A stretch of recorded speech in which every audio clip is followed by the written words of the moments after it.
It's such a shame that we continue to live as grown-up adults with such questions: who loves me? Who respects me? Who cares for me? Who understands me? When, for all that you have consumed of the world, the only way you should be living your life is, whom else can I love? How else can I love? How can I expand the circumference of my love? How can I be there for the world? What else I can do? What more can I do? For who all can I do? In fact, the only way to come out of this feeling of deprivation of love is to love more people. Again, it's the truth. Starvation for love does not cease by receiving love. Starvation for love ceases only by giving love. If any one of you here is starved for love, it is not because enough people do not love you. It is because you are not loving enough people.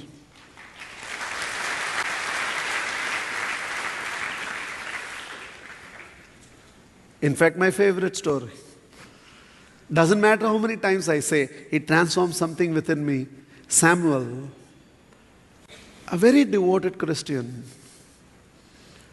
but somehow used to always believe, I have to take care of people rather than just taking care of the church. So let me there for people. And he used to take the time and serve people in all the ways he could. One day an angel appeared and asked Samuel, where are the houses of John, Peter, and Mary?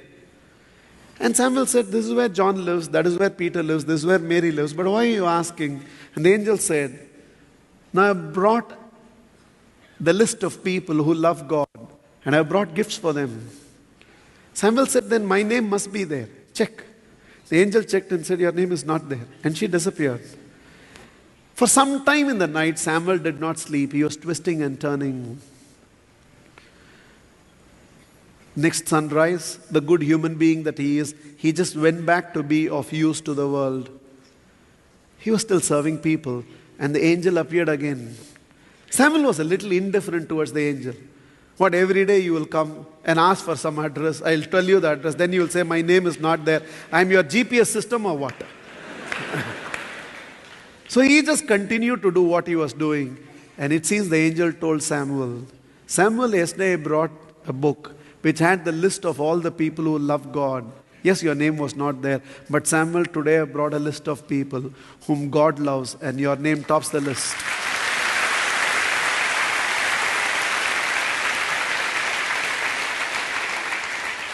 Sometimes we all live our life as if God has to be taken care. God is there to take care of you. You have to take care of people. You have to take care of the plants. You have to take care of the animals. There is a lot of forms of life which needs your help. And that is what you need to take care of. You express your love for the Creator by loving the creation. Be there for people. Start with your home. I know some of us are all great social workers. The moment we talk about it, we feel, I have to go to an old age home. First go home and there are old people in home. Start there. Immediately old age home. Where are your parents? Oh, they've gone to the slum to take care of all those poor children. What are those mothers doing? They come to bungalows to take care of these children.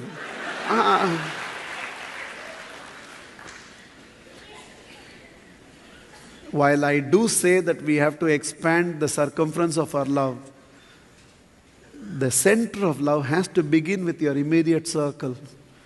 In all that social service that you want to do and be for the world, I think there are aged people in the house who are endlessly waiting. Maybe now you will come out of Facebook and look at their face. Maybe now you talk to them. I think you all have brought life to a point where the only way to have even a 5-minute conversation with your own loved one, the best way will be to call them on the mobile from the other room. expand the definition of abundance and expand the definition of love. Stop consuming the world for your love and start being a source of love. Be there for everybody.